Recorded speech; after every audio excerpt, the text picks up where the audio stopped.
Hello and welcome to Engine Adventures. Today we've got the 2022 Ford Maverick XLT with the hybrid engine, and I believe when you have the hybrid it's only in front wheel drive, so this is a front wheel drive model. It's actually pretty nicely equipped for the base, or for the price that it costs. So this one's around $27,000 and it has quite a few features that you wouldn't expect to get for $27,000. And honestly, I saw a Rivian the other day, and this thing looks pretty similar to a Rivian, which was kind of interesting to me. So the Rivian's a little bit bigger, but really not a ton. And they have some similar body line shapes and stuff like that to me. So I don't think it looks terrible. I mean, it does have Honda Ridgeline-esque lines to it, but it's not a bad looking truck overall. Good looking wheels, and these are 225 65 R17s. So 225 is a skinny, obviously economical tire. It gets like 40 miles to the gallon around town. When you're on the freeway going 80 miles an hour, you're closer to maybe 30 or 28 miles per gallon. It does have the lights up there, LED bed light just here in the corner. There isn't one in the other ones. Power outlet there, little storage box here. If I can get it open, they call it the flex bed, but anyway, little storage box. And these rails, which only have one tie down per side, I'm sure you can buy more if you wanted more, but there's anchors here in the bottom and the front, and you can slide this one forward to be in the top and the front. Yeah, plenty of good stuff. Bed's not damped. Is that really 12 volt outlet right there? Let's see, I didn't notice this until right now.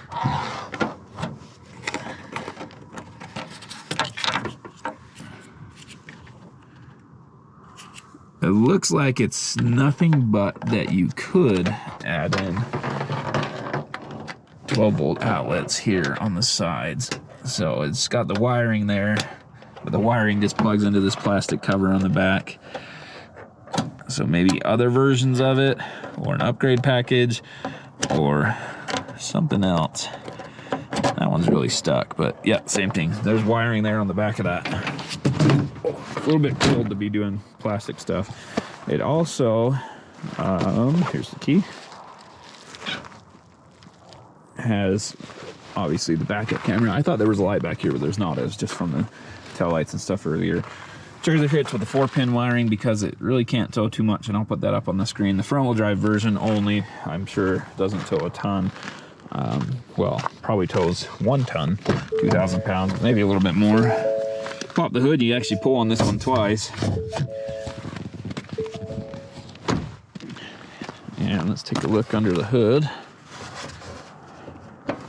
Oh, there's no latch, so when you pull the other thing twice, that's it.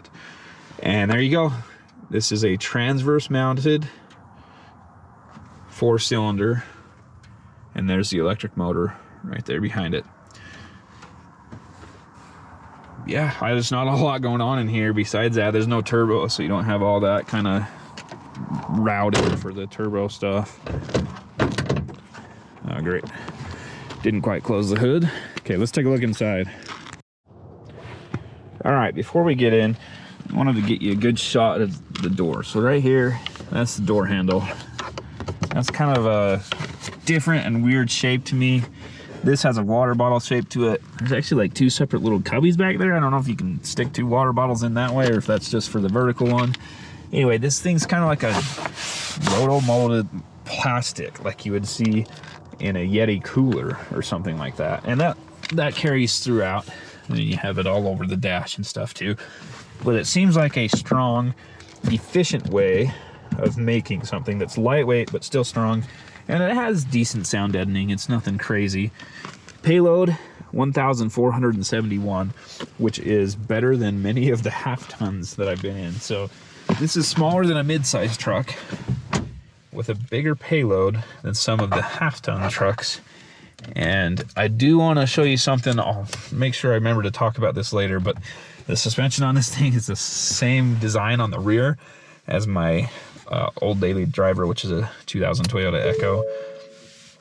Let's go ahead, flip all this stuff on. It's cold. It's 11 degrees right now. Luckily it's not windy. It was windy at my house when I left this morning, but anyway.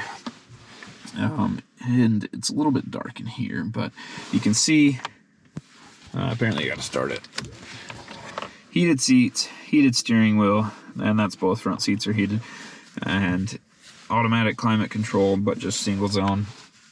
There is no navigation, no maps or anything on this, but it does have Android Auto and Apple CarPlay.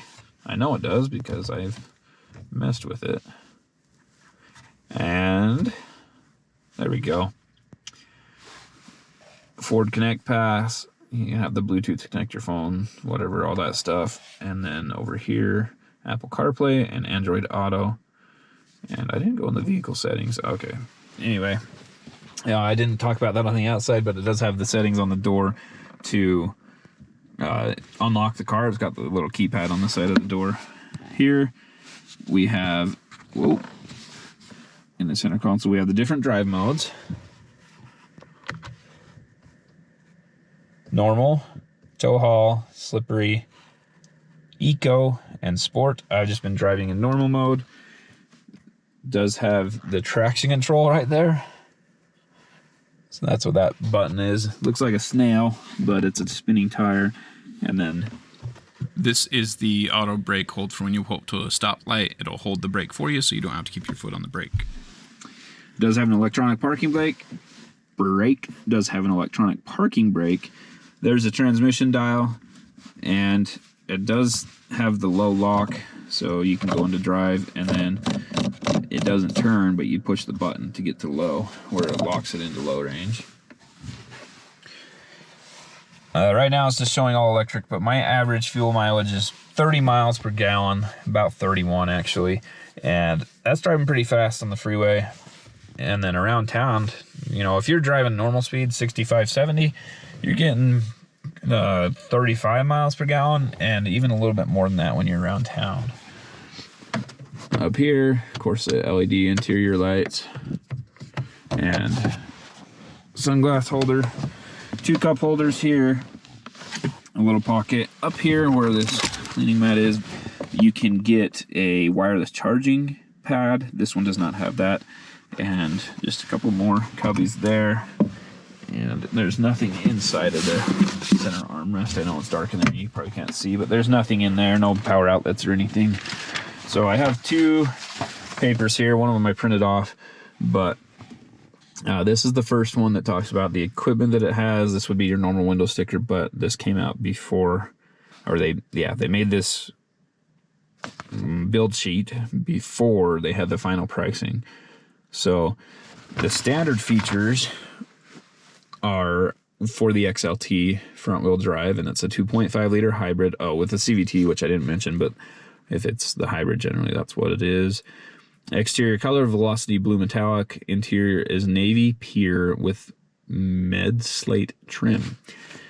And anyway, standard stuff, 10 tie downs, daytime running lamps, door handle, black door handles, capless fuel filler, the enclosed bed storage, which we talked about in the little corner there, the painted grille. The headlamps are wiper activated, so if you turn on your windshield wipers, headlights turn on. The auto high beam and auto on off, and they are LED headlamps, and they're pretty good. They're quite good headlamps. I've seen some pretty bad ones from Ford, but these ones are good. The tailgate locks with the key. Like with the rest of the doors, when you lock the doors, it locks the tailgate. And anyway, 8-inch touchscreen. There's underseat storage in the second row. Of course, there's cruise control and plenty of other options. I don't think I need to go through all of this. The drive modes are standard. Power locks and windows. Anyway, a lot of stuff. So the options are the floor liners, which are nice rubber floor liners and without the carpet mats. Full-size spare, the XLT luxury pack, trailer hitch receiver, D-Link bed connections, the power driver's seat, spray-in bed liner, manual rear sliding window, And I'm not sure this is actually for this vehicle because a lot of that stuff is included in this XLT luxury package. So base price $22,280. Equipment group 300A is $135, and then that includes, maybe, sorry, I messed that up. So the equipment group maybe includes the floor liners for $135, because it doesn't list a price for that equipment group. Anyway, XLT luxury package, $2,345. Manual sliding rear window, $155. Ford Copilot 360 is $540, with a destination charge of nearly $1,500. That brings the total to $26,950, and I believe this is the correct pricing and build sheet for this truck. So for $27,000, you get heated seats, heated steering wheel, and the LED headlights, LED lights in the bed. There's a lot of stuff in here that's included for that price, and I think it's actually really well equipped. It gets great gas mileage. It's, if I were to own a parts store and just need to deliver car parts, this thing would be excellent for that. They've used those Nissan Frontiers forever, Ford Rangers before that. This might be a good replacement for that. It gets 40 miles per gallon around town ish, 35 to 40, and has that little bed so you can haul dirty, greasy parts, no problem. It's easy to reach into. I think this is an excellent solution for that. Anyway, let's take a look in the back seat. But you have nearly that same design back here for the rear door. It's obviously a little bit smaller panel, doesn't have the pockets back here, but anyway, still that molded design. And to lift the rear seat, there's a tab there. I don't know how well you can see that. And this storage is like 8 to 10 inches deep. It's pretty darn deep back there. I wish, let me turn on my phone light and we'll go around and look at the other side as well. But anyway, that's a little bit better to see in there. And there are USBs and a 120 volt power outlet there. Not sure what the little pocket there is. I don't know, that might be to hold a tablet. There's your regular 12 volt battery, and then another pocket over there on the other side. So pretty well equipped, and the seat locks up, so I can't just push the seat down, but sorry, if you pull on the tab, you can still do it one-handed. So I think that's critical. You need to be able to lift and lower the seat one-handed, and this does that with a locking feature still. So it does have the cup centerfold armrest, which I love, and cup holders there, child seat anchors, and this one isn't quite wide enough for me to fit 3 seats across, but 3 car seats. My car seats are pretty big. However, well, we'll take a look at that in just a second. So behind the seat here, there's your storage jack, fuel filler if you have to fill from a gas can or whatever. That longer neck helps you reach down in there, and then the tie downs or tethers for your car seats are back here as well. So climbing into the back, that's my driving position in the front seat, obviously, so I haven't moved the front seat back or forward at all. And there's just a little bit of room there. I'm 5'10", and yeah, I mean, I'm comfortable enough back here. The seats are pretty vertical, which I don't mind, unless I'm trying to sleep maybe. But as far as sitting straight up and down, the armrest is a tiny bit low, maybe better for kids, teenagers.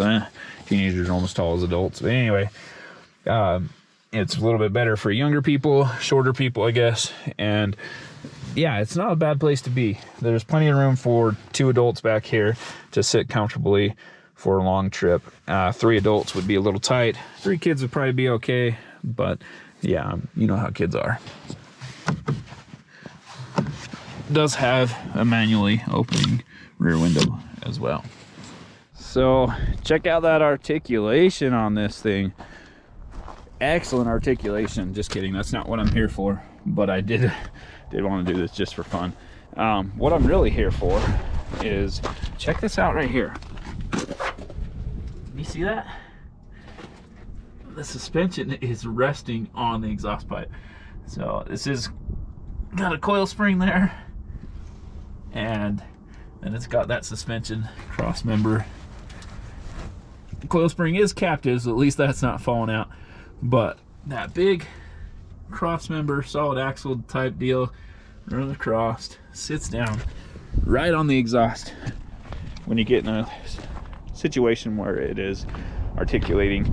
And this is empty, of course, so if you had more weight in the bed, this would probably collapse down more. Certainly does a little bit, and make that other side even push down further. So that's a bad design on Ford's part. It just barely touches, and you're probably not going to be in that situation very often with this vehicle, but that is interesting nonetheless. All right, driving on the freeway, going about 70 miles an hour, and this Ford Maverick is maybe not as quiet as some of the other vehicles on the road, but not overly loud. The suspension's pretty firm, and we'll talk about the payload, or we already have talked about the payload capacity, but it's not overly harsh. I mean, it's firm, but yeah, not overly harsh at all, and plenty of power to get up and go with this little 2.5 cylinder, 2.5 liter 4-cylinder hybrid. And when I'm cruising along on the freeway, I'm typically around 31, 32 miles per gallon. We're going downhill, so it's this bottom one. It's our active one. So my overall average, 30.7.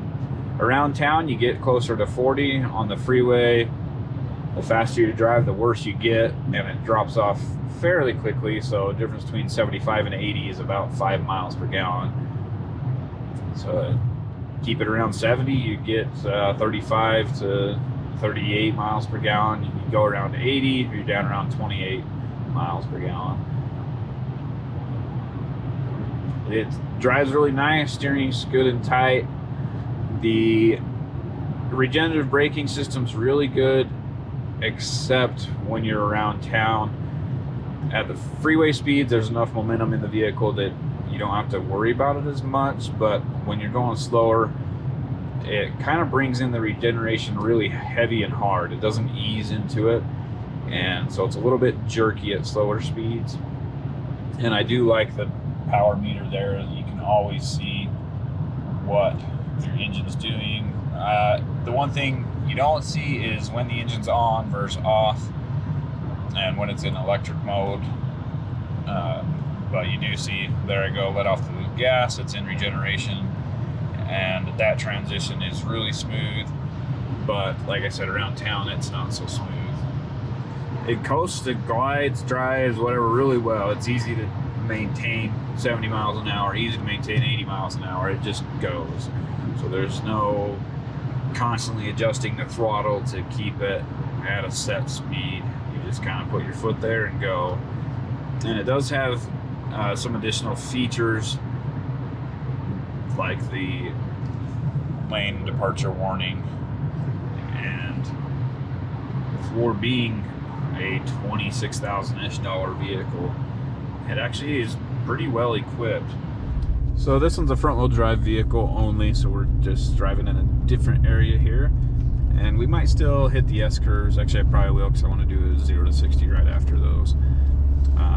Anyway, here we are, steep, windy mountain road, and again, the suspension on this thing's pretty darn firm. So, I mean, goes around the corners no problem at all, and stays quite flat in the corners for something that's more of an Econobox type design. I wouldn't expect it to stay quite this flat in the corners. And that was not a blind corner for me. It might have been for you guys, but I could see what was coming up ahead. So don't worry, cyclists or whatever, I could see just fine on that corner. Anyway, yeah, really good tight steering with very, very little body lean. It's actually like kind of fun. I mean, for a little tiny pickup truck, it's not sports car, of course, and it's not on par with maybe some of the AMG and the M series and whatever else, but it's pretty well mannered on this type of road. And again, it's empty. Throw some weight in the bed, and obviously your dynamics are going to change entirely. But as it sits empty as someone's daily driver. That occasionally you go pick up a tree or mulch or whatever at Home Depot on the weekends or whatever it may be. Yeah, it drives really, really well. Gets great gas mileage and has that little bed in the back. And okay, here we go. We're doing a 0 to 60 in the Ford Maverick, 4550 in elevation-ish, and flat ground. 3, 2, 1, go.